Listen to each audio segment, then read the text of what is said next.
चैतन्य महाप्रभु के दीक्षा गुरु थे ईश्वरपुरी। ईश्वरपुरी के दीक्षा गुरु थे माधवेंद्रपुरी। माधवेंद्रपुरी के दीक्षा गुरु थे, कौन थे?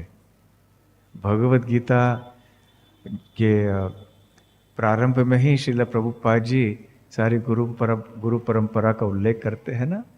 लक्ष्मीपति तीर्थ। लक्ष्मीपति तीर्थ किनके शिष्य थे? व्यास तीर्थ, जो कि मध्व संप्रदाय से जुड़े हुए थे। तो लक्ष्मीपति तीर्थ तक ये पूरी तरह से मध्व संप्रदाय है। उसके बाद जब माधवेंद्रपुरी पाद ने लक्ष्मीपति तीर्थ से दीक्षा ली तो उनके भाव में थोड़ा परिवर्तन हुआ, क्योंकि माधवेंद्रपुरी जिस राग भाव में थे, एक स्वाभाविक कृष्ण प्रेम के भाव में थे वृंदावन का, वो पहले मध्वाचार्य जी के संप्रदाय में नहीं पाया जाता था। उसके बाद फिर ईश्वरपुरी ने वही भाव स्वीकार किया और चैतन्य महाप्रभु ने फिर अंततः पूरी तरह से वृंदावन के भाव को प्रकट किया और उसका प्रचार प्रसार भी किया न हरि नाम संकीर्तन के माध्यम से। तो इस दृष्टि से देखा जाए कि क्योंकि चैतन्य महाप्रभु का गौड़ी संप्रदाय वृंदावन के भक्ति भाव से जुड़ा हुआ है, इसलिए इसमें एक विशेषता है।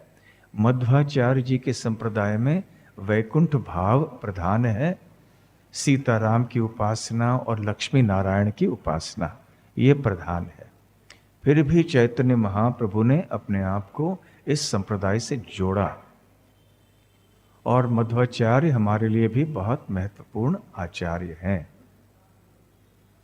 अब उनकी जो प्रमेय रत्नावली है, 9 जो तत्व उन्होंने बताए हैं वो बलदेव विद्याभूषण ने स्वीकार किए हैं और फिर हमारे संप्रदाय में भी ये दशमूल तत्व फिर भक्ति विनोद ठाकुर ने दोहराए हैं। तो मध्वाचार्य के जो शिक्षण हैं, उनका जो दर्शन है, हम सबके लिए बहुत महत्वपूर्ण है। श्रील भक्ति विनोद ठाकुर बताते हैं कि यद्यपि चैतन्य महाप्रभु ने अपने आप को एक संप्रदाय से जोड़ दिया, फिर भी उन्होंने चारों वैष्णव संप्रदायों में से 2-2 बिंदु लिए, दार्शनिक बिंदु लिए। तो उन्होंने श्री संप्रदाय रामानुजाचार्य के संप्रदाय से 2 महत्वपूर्ण बिंदु लिए। एक है शुद्ध भक्ति का, जिसमें कि कोई कर्म या ज्ञान का मिश्रण न हो। दूसरी बात जो उन्होंने श्री संप्रदाय से ली वो है वैष्णव सेवा। श्री संप्रदाय में वैष्णवों की सेवा के ऊपर बहुत महत्व दिया जाता है, बहुत जोर दिया जाता है। तो चैतन्य महाप्रभु ने इन 2 बातों को श्री संप्रदाय से लिए। वैसे चैतन्य महाप्रभु स्वयं श्री कृष्ण होने के कारण उनको अलग अलग संप्रदायों से ऐसे कोई बातें लेने की आवश्यकता नहीं थी। फिर भी श्रील भक्ति विनोद ठाकुर कहते हैं कि क्योंकि वहाँ प्रकट हुए हैं महाप्रभु श्री कृष्ण महाप्रभु के रूप में, इसलिए इन चारों संप्रदायों के मान को रखने के लिए भी ऐसे हम कह सकते हैं। तो ये 2 बातें हैं जो श्री संप्रदाय से महाप्रभु ने ली। फिर दो चीजें जो उन्होंने मध्वाचार्य के संप्रदाय से, ब्रह्म संप्रदाय से लिए, वो है पहली बात मायावाद का सख्त खंडन। मायावाद अर्थात केवल अद्वैतवाद, जिसमें शंकराचार्य आदि प्रमुख प्रचारक रहे, जिसमें ये धारणा है कि जीव भगवान है।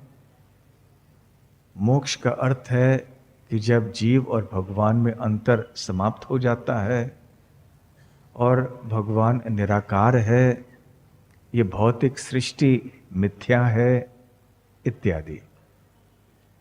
तो ऐसे मायावाद का खंडन मध्वाचार्य ने बहुत ही जोर से किया, बहुत ही विद्वत्ता से किया।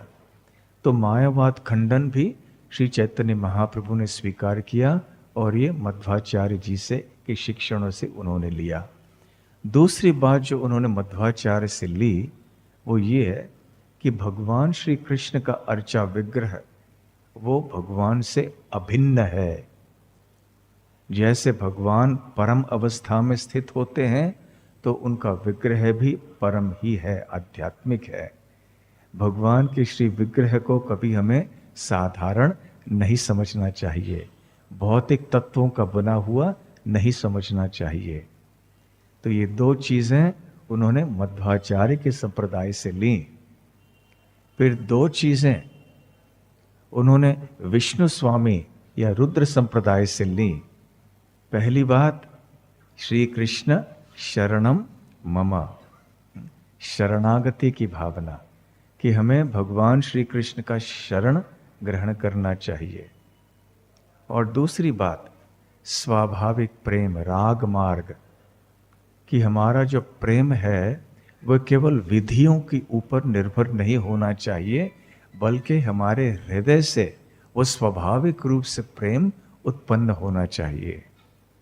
इसको राग मार्ग कहते हैं। राग अर्थात गुस्सा नहीं, राग अर्थात एक स्वाभाविक आसक्ति, बहुत ही तीव्र आसक्ति। तो विष्णु स्वामी संप्रदाय के बाद में वल्लभाचार्य आए।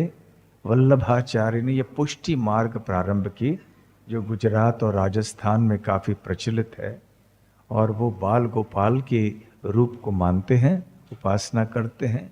गोपाल जी नाथ द्वारा में विराजमान है अभी। तो उनका भाव है कि ये श्री कृष्ण हमारे पुत्र हैं, तो बाल रूप में सेवा करते हैं, परंतु स्वाभाविक रूप से।